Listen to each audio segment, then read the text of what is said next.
تعالى سكون يا سجال بقولكي أنا كسر ورا وحير أنا قدر مريا حلقة دراويشتي يحلي كور رسالة وحيلتها هاي ضد بدن باوجو ربعتي هذه بدن باوكعي ركي واجا وشقين شري أو لا دوام بريسان شري وحكم ده إسماعيل مرة ركي مركي دولتي سيد كما دراويش تفوقا يرقى الحلوة حي مضوا بكلاي يمكن جوابه يعلموه وها ولا هورمان مكسحة وحيلتها إيمانسا كل يسقال بقولي يوسيدتني يا حراقي دولتي سياد برمك اللي حتى سالة وحي تري دولتها على الصحة halkii على الروح الإسلام ما أنتوا هاي تاي 2% تبع سومالي لو حي تري الصومالي ما نقدرني وحي تري كم قوي كرتانة وحلا الصحة تاس تاريخ بدرنا نقول بايو حين تاي أنا قال مجا السعادة علي مركي يقول رسالة بخلون ويا راحتي أروس بان بالله سعادة هذا سؤال يربى للدودوبة سؤال شيء أنا وقعت لما رلح به وحكوا قرني وحر شيكتا سعادة علي حلقة يفهم كوسا بيرتي ونهانتي وقروان لكن لما بنعمل مالتي سيدا نروح في السعادة على مجي عيدا مريك باكوين كاسنا وحي عيد ونهانتي أنا سعادة ومباهنا وكلي إني دا عدها لغا شيغو إن أراسينا لغا شيغو بلك السعادة علي مرتديدا يا hadalkeeda iyo quruxdeeda ruuxaantiina xilligii Afrika ay jirtay saada waxay ahayd qofka kaliya oo qurux Soomaaliyeed ku dhex jirtay fanaanadii Soomaaliyeed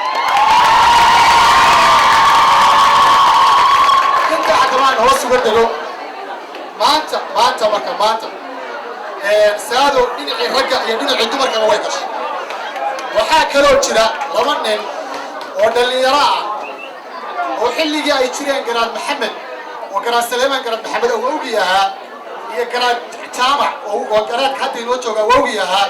لما هلي وربحان الصومرة إسكتش على أنني زجرين ما أنتنا أي الشران لما قرأ تامع وبورا والفردي والرجل اللي كتير قبل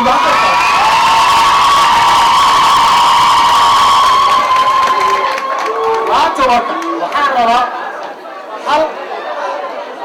وحرر مركب هل أري لما أرينا أنت عند الصوم horta nolbaxanta maanta waa midoobay inuu midoobay waxa ku garanaysaa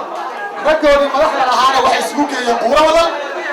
intii maskaxda iyo maalka haysay midoobay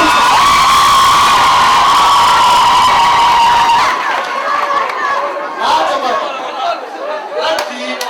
waxaanta taariikhdiisii daawaddiisii buurawada baynu geynay laba jaamac la ka masiira laba jaamacna waxay ku dhiibeen oo u xaqiijiyeen xusuusiga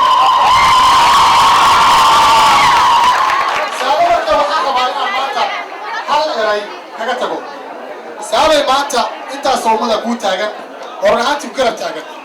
تاريخدي سوماليا كونيا 800 رجي ugu horeeyay Soomaalida ahaa ee ku dagaalamay diin Ilaahay rubaantay ahaayeen tii xornimadii ee 1960kii ragii ugu awoodda badan rubaantay ahaayeen 1979kii dagaalkii 77 ama dagaalkii 69kii رجي وجوري كجماعة هاي ما تمرك أي توتا صدقت على وحاربنا ركور كيلو ده حتى وجود بين الحجاب ورشة الصوص مدحوينه شيخ سليم نطيت بركي وجود ما يسوي السجال يروح حتى السرحان لا وحاربنا مدحوينها الجيريا وجبل على الجيريا هذا كنا نقطع جبل وجور رئيس الصومالية ومدحوينه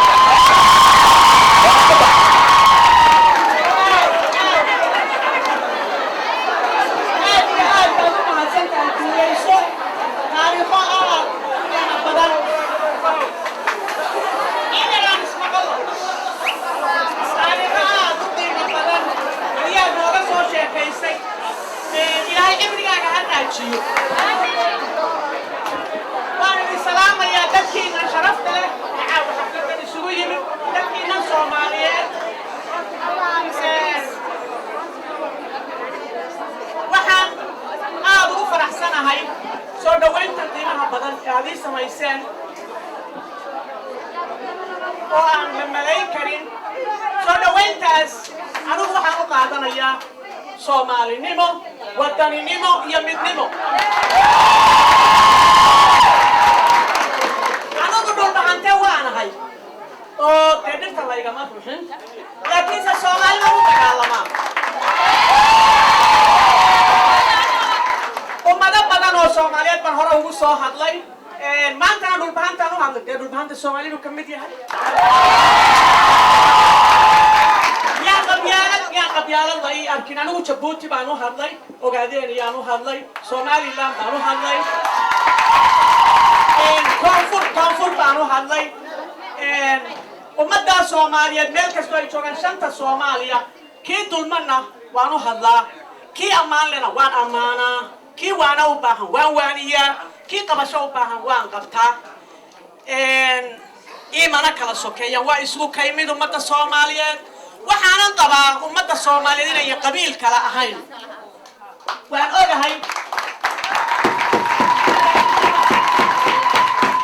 ogahay ummadda Soomaaliyeed maanta inay amxaarada kala jecel yihiin oo amxaaradu isaga dhowdahay waan ogahay amxaaradu inay goobaysay waan ogahay inay amxaaradu 19 laan u samaysay waan ogahay inay qabiil ka horgeysay waan ogahay waxaad ogaataan amxaaradu inay tahay cadowgeena koobaad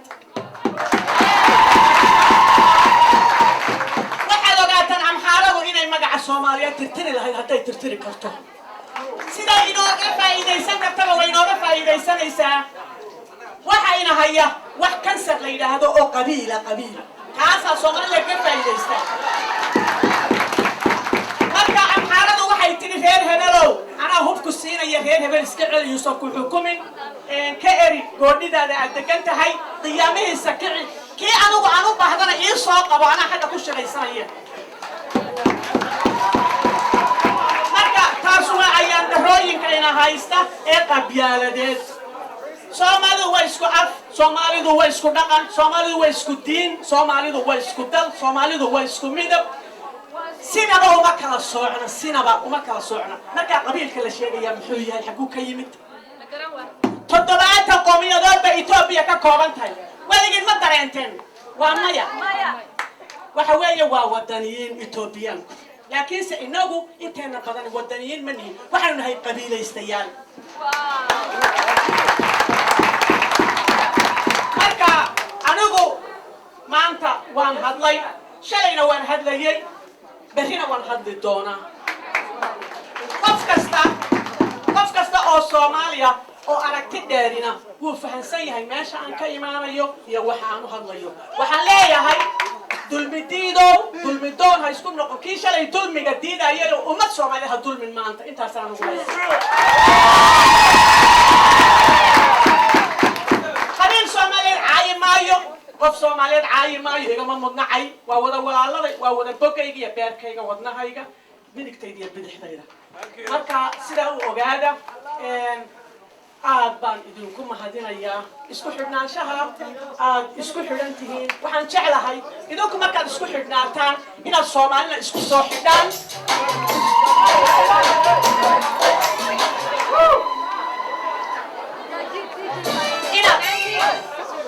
marka isku dhacna ku sheegaye sida maanta aad isugu xidhanteen waxaan idinku codsanayaa inaad Soomaalina sida ay isugu soo xidhaan Afrikana inaad sida ay isugu soo xidhaan baan jeclahay oo Afrika aynu hal dawlad ka midowdo inay Afrika midowdo inaynu adduunka la tartano ayaan doonayaa aad baad u mahadsantahay laba hees baan idin qaadaya labada hees no America waa hal dawlad Yurub waa taa maanta waxay u socotaa hal dawlad baa u socotaa marka inagu Soomaali baynu kala wadnaa aynu kala geynayna oo aan 10 milyan badhamay waxaan doonayaa inay Soomaaliya waxaan hambaliyo iyo bogaadin weyn idinka sida hablaha beesha oo casho sharaftan u fidiyay fanaanadeena weyn fanaanada qaran Saada Cali Warsame cunaabi marka anigana waxay ila muuqatay mar haday hawshu hawl dumar tahay bal in aan wax ka taataabto taariikhda dumarka Soomaaliyeed dumarka Soomaaliyeed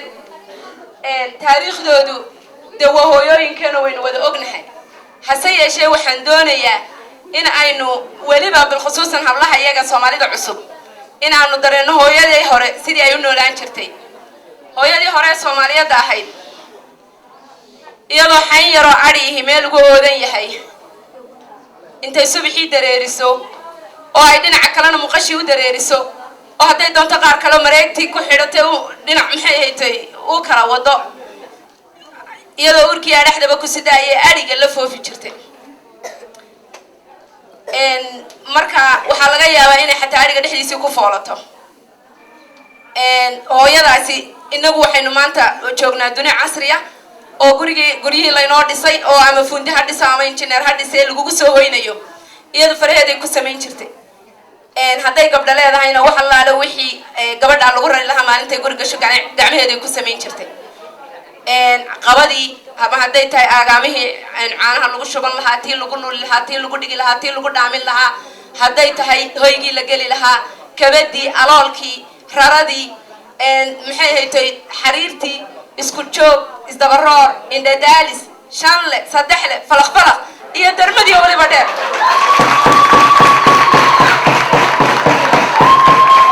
hooyadaasi markay gurigeeda dayactirto ayay gabdhaha ay dhashay gurigay ku rari lahaydna aynu ismaqal walaalayaalo ay gabdhaha ay dhashay gurigay ku rari lahaydna aynu maxay haytay intay raarto guriga guradiisa ku rasayn jirtay. waxaa laga yaabaa inana maanta dee guri daara cadcado dadka la dhiseen baynu ku soo hoyanaa saynu waliba cabanaa. waxaa kaloo jirta halkaa iyadaa ka injineer ahayd iyadaa ka fuundi ahayd iyadaa ka wasaad ahayd. waxaa laga yaabaa inay adhiga dhexdiisii markay fooshu ku qabato ay fiidkii soo hoyato iyadoo ilmo yar sidato oo xuduntiina usoo jartay iyaday ka dhakhtar ahayd iyadaa ka neers ahayd iyadaa ka neers assistant ahayd hadhowna caretaker bay ahayd oo qof kasta. intaa waxaa usii dheer agaasimkii guriga haddii ay matalan xoolihii soo listo caanihii dhayda ahaa kuwii ciirta ahaayo ay lulayso subagii jilaalka lagu maxay haytay xagaaga iyo jilaalka lagaga bixi lahaayo ubada ka dhaamiso maxay haytay ciirtii oo ay lusho dhitadii oo ay danayso. halkaana waxay ka ahayd dairy factory.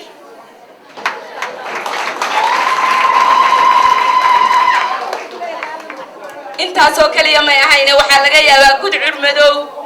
in uu 7 oday oo hoosad caalihi arkaan reerka jeeska meesha degan oo ay kusoo dul qabtaan. waxaa xirada laga soo qabanayaa wanbacaacle maaha fridge iyo maxay haytay ovenka yar aynu ka cabanay on and off taa iyada oo 3 dhardhaar iyo xaabo ay ku karinayso ayaa la rabaa wankii hadiiba ay nasiib loo gowraco inay haraga ka bixiso in ay googoyso in aanu cadna cad ku khaldamin sinta misigta awlalka jeeniga in aan cadna cad raacin isaga oo dhigdhigan oo ay mid waliba sideedii too qofka ku cirkaamado qaataa uu garan karo inuu ama cunayo awlal ama uu cunayo jeeni waa inay soo dhigto geedayso.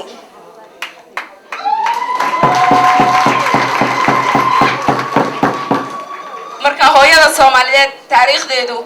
aad iyo aad bay u qoto dheer tahay waana asaaska iyo lafdhabarta bulshada Soomaaliyeed. soo hablaheena Soomaalida cusubna waxaa la doonayaa inay hidda raacaan. intaa markaan kaga hadho hooyada Soomaaliyeed iyo taariikheeda waxaan doonayaa inaan wax yar ka taataabto hablaha beesha Sool Sanaag iyo Cayn iyo taariikhda ay Soomaalida ka galeen.